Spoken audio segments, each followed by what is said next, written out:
Muitas vezes quando a gente pensa em fascínio, a gente pensa em poder, ou a gente pensa em dominação, ou a gente pensa ainda em perfeição. Mas fascínio não é perfeição, não é beleza, não é juventude. Fascínio é uma vibração.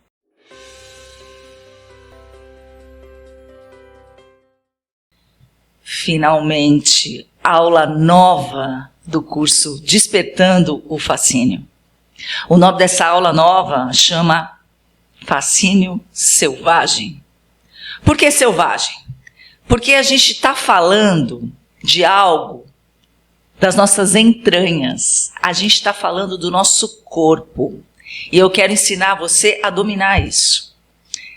Muitas vezes quando a gente pensa em fascínio, a gente pensa em poder, ou a gente pensa em dominação, ou a gente pensa ainda em perfeição.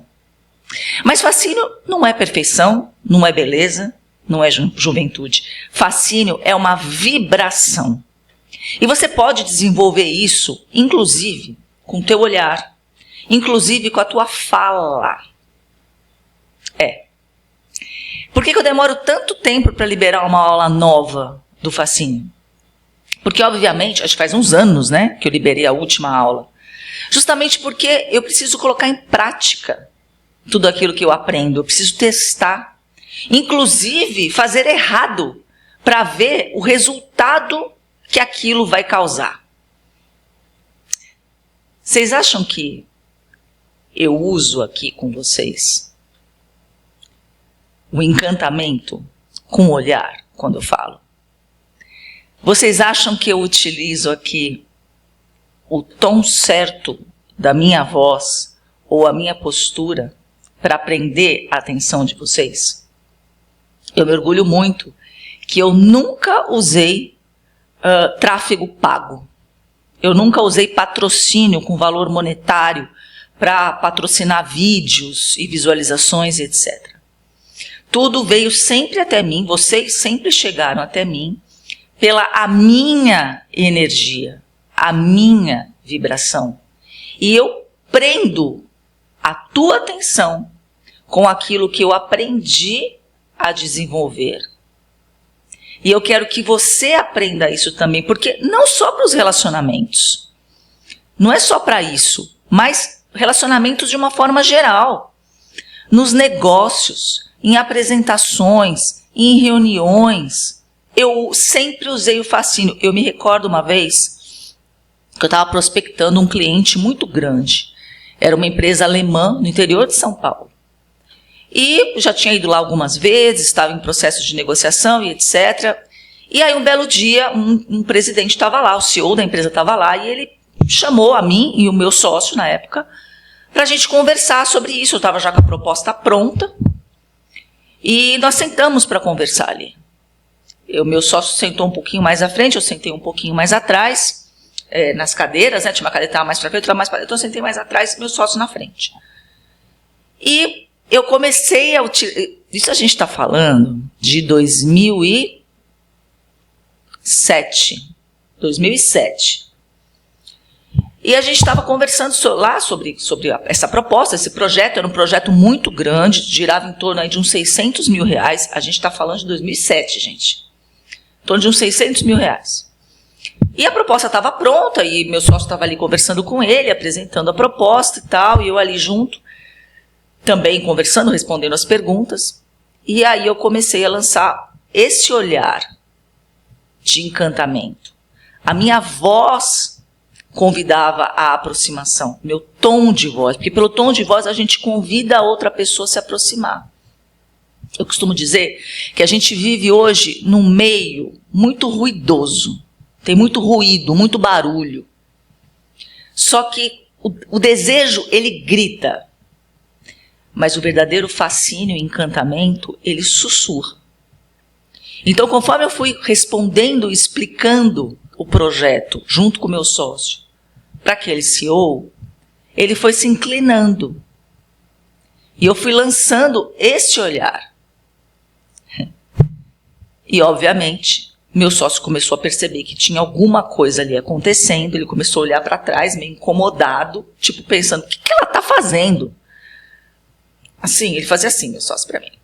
E aí, nisso, que ele percebeu que o homem estava ficando ali meio dando uma cambalhada, ele pegou, o papel juntos com meus condomínios, ele pegou o contrato, virou a página onde assinava, botou assim na frente dele, muito sutilmente, pegou a caneta dele, uma Mont Blanc que ele tinha, tirou a Mont Blanc, deu na mão dele, assim, e apontou assim onde que ele tinha que assinar. E o homem simplesmente assinou aquele contrato. Acho que até hoje, acho que ele fica se perguntando como é que eu assinei aquele contrato.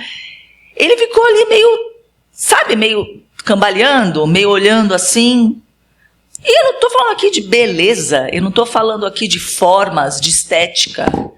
Eu estou falando de encantamento. Cleópatra fazia isso. Ela não era uma mulher bonita. Eu estive no Egito. E eu posso falar para vocês com tranquilidade que ela não era uma mulher bonita, mas ela é uma mulher muito culta. Ela sabia conversar sobre todos os assuntos. E o discurso dela era muito eloquente.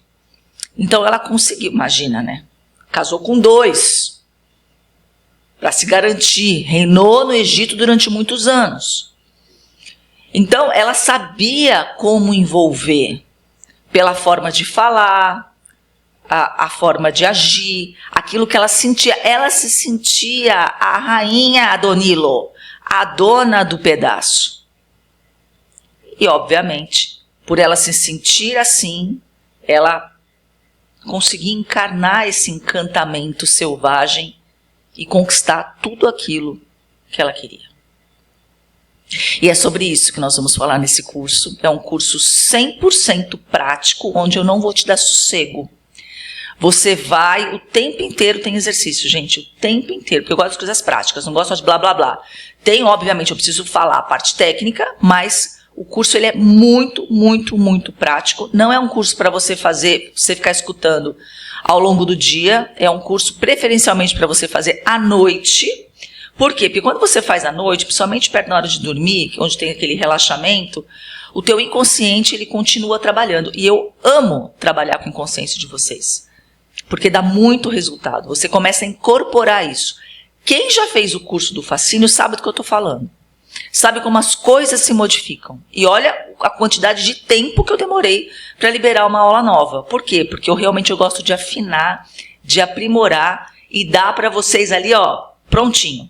Claro que não existe uma fórmula pronta. Cada um vai absorver isso e moldar da forma que for melhor, mais conveniente e de uma forma mais tranquila e macia para vocês.